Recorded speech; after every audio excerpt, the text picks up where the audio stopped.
now bring in Republican Congressman Dan Newhouse of Washington. He joins me now. Congressman, thank you so much for being with me. I mean, what a remarkable moment from Al Green that we watched this week. I'm just curious, what was the straw that broke the camel's back for you when you knew that you would file this resolution against him?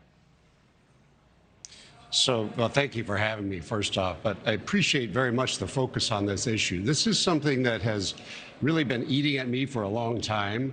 The energy that we bring to the nation's capital to represent our constituents is a valid thing. It absolutely is. That's what drives us to do the work on their behalf. But the rhetoric and the lack of decorum and respect for each other in the House chamber, I think, has sunk to a new low.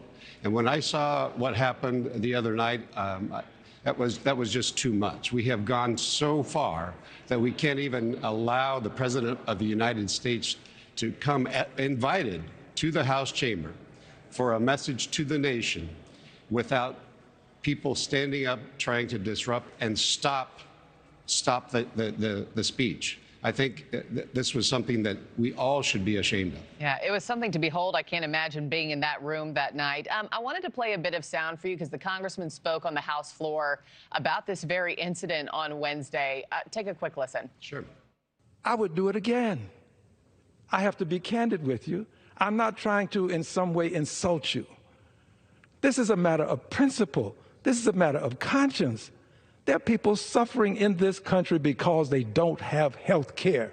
It is better to stand alone than not stand at all. This is where I stand.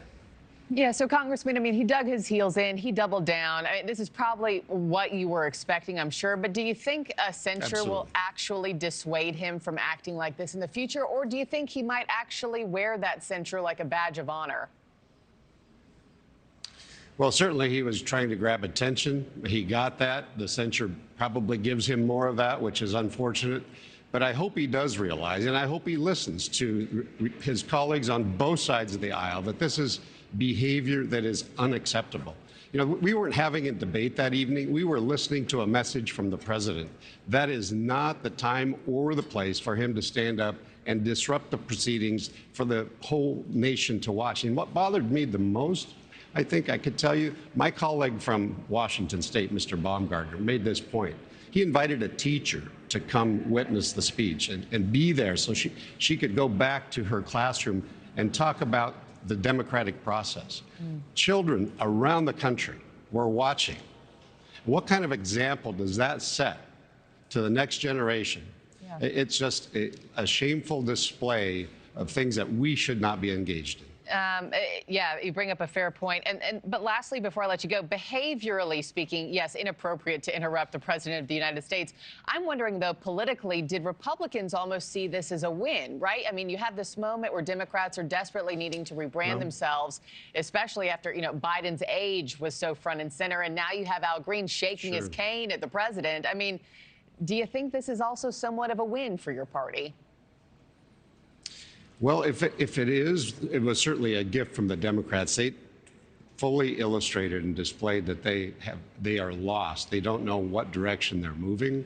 The lack of a message to connect with the American people is what they're searching for.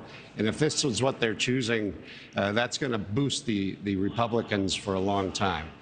So I think setting an example, like I said, for the school kids, for the entire nation, for the world, that this is the place of democracy where others can look to see how we solve problems, not how we devolve into a third world fight club where we just argue and yell at each other. Yeah. This was shameful, and I hope it never happens again. Yeah. The eyes of the world were watching that evening. I got to end it there, but Congressman Dan Newhouse, thank you, and please keep us posted on the censure. Thank you.